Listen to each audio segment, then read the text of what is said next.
زیندووە لە چوارچێوەی کەلتور و فەرهەنگی تایبەتی گەلێکی وەک گەلی کوردستاندا پۆشاک و شێوازەکانی وەک دیاردەیەکی تایبەتمەند بەنەتەوە بەرچاو دەکەوێت ئەوەی لە ئێستادا و پێی دەگوترێت جلی کوردی لە نێو گەلانی دیکەدا هاوشێوەی نییە و دیزاینەر و نەخشەسازی کوردی کاری لە تەواوی پێکاتەکەیدا کردووە.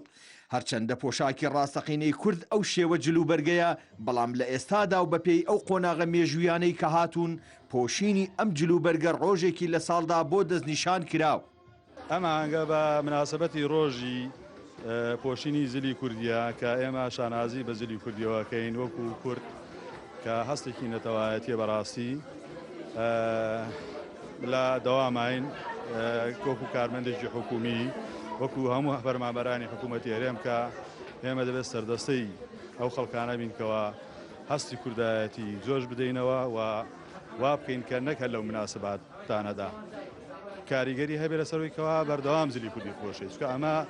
مۆرکی نەتەواتی ئێمەیە. چاکتر وایە هەموو ڕۆژێک مۆزەف بە جلی کوردیەوە دەوامکە زۆر تەبیعیە یعنی ئەو تەحدیداتی لەسەر نەبوایە ببوایە بە ڕۆژێک بگرا هەموو ڕۆژێ هەموو کەس بۆی بوایە بە چ جلێکەوە دەوامەکە دەوامکە. ڕۆژی جلی کوردی ڕۆژێکی زۆر خۆشە پیرۆزبایی لە فەرمانبەرەکانەکەم لە هاوڵەکان مەکەم ئەمڕۆ دووجار بوو بە جەژن ڕۆژی جلی کوردی و موچەشمان وەرگرت. لە شاری سلەیمانی وەک چاوەڕوان دەکرا خەڵک بەگشتی و فەرمانبەران بە تایبەتی پێشوازیەکی گەرمیان لە ڕۆژی جلی کوردی کرد هاوکات ئەوەشیان نەشاردەوە کە لە بەرکردنی جلی کوردی بەهۆی دیزاینەکەیەوە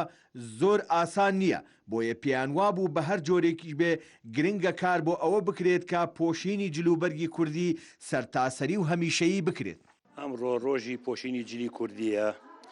بە مناسبەیەوە پیرۆزبایی لە هەموو گەلی کورد دەکەم و بە خێراتنی کەناڵەکەی ئێوەژەکەم بۆ ئێرە هیوادارم کەوا میلەتی کورد یەک پارچە بێ جیاوازی نەبێ لە بینیانە وەکو میلەتانی تریش هەر میلەتەی ڕۆژێکیان هەیە بۆ پۆشینی جلی خۆیان ئێمەش وەکو ڕەمزێکی خۆمان ئەم ڕۆژەمان هەڵبژاردووە. ئێمە بمانەوە نەمانەوێ کورد بە کەلتوری خۆی جوانە لایەکی لە کەلتورەکانیشی جلی کوردی و ڕەمزی کوردیە هەموو نەتەوەیەک بە ڕەمز و کەلتوری خۆیەوە جوانە. فەرمابەری فەرمانگە حکومیەکان بە ئاهەنگگێڕان و هەڵپەرکێ ڕۆژی جلی کوردیان پیرۆز کرد و بە ڕەنگی ئاڵوواڵای پۆشاکی ژنان و پیاوانەوە خۆیان نمایش دەکرد. ئەمڕۆ خۆشترین ڕۆژە بەلای منەوە چونکە جلی کوردیمان پۆشیوە و ئێمە کوردین و بە کەلتورەکەی خۆمانەوە زۆر زۆر سەربەرزین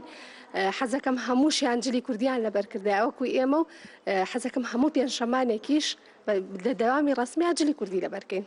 وەرزی بەهار وەک کەش و هەوا و سروشت وەرزێکی شایستە و لەبارە بۆ خۆڕازاندنەوە و پۆشینی جلوبەرگی کوردی سەرڕای ڕۆژی جلی کوردیش هەر لە بەهاردایە کە ڕاپەڕینی ئازادی کورد ڕووی داوە و جەژنی نەورۆزیش بەخۆشی دێتەوە ئەمانە هەموو ڕۆژی کوردن و کوردیش دەکرێت